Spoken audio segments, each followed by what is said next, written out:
ঢাকার খুব কাছে যে পার্কগুলো আছে মানে ফ্যামিলি নিয়ে ঘোরার মতো, এই পার্কগুলোর মধ্যে আমার কাছে সুবর্ণগ্রাম পার্কটা একটু ব্যতিক্রম লেগেছে এবং ভালো লেগেছে। এর প্রধান কারণ হচ্ছে যে এটা আপনার একদম ঢাকার কাছে বলতার বাজারটা ক্রস করার পর বাস স্ট্যান্ডটা ক্রস করার ঠিক পরে হাতে ডান দিকে পড়ে।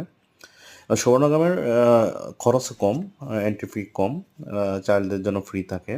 আর একটা বিষয় হচ্ছে সুবর্ণগ্রামে অনেকগুলো রুম আছে, ওয়াটার ভিলা আছে। তো আপনি ইচ্ছা করলে মানে কাপল বা ফ্যামিলি যেই হোক থাকতে পারবেন।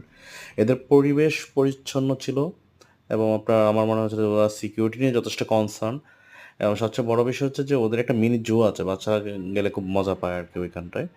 তাছাড়া আপনার স্পিড বোট আছে, অনেকগুলো রাইড আছে, টয় ট্রেন আছে। সবকিছু মিলে সত্যি কথা মানে একটা দিন খুব ভালোভাবে কাটানোর মতো আর কি সুবর্ণগ্রামে। তো আমার মনে হয় যে আপনারা যদি ঢাকার একদম পাশে কোথাও ঘুরতে যেতে চান অল্প সময়ে, তো এই সুবর্ণগ্রামে যেতে পারেন। আমার কাছে ভালো লাগছে তো, মানে আমি আমার বাচ্চা কাচ্চা নিয়ে গেলাম, ওরাও খুব এনজয় করলো আর কি।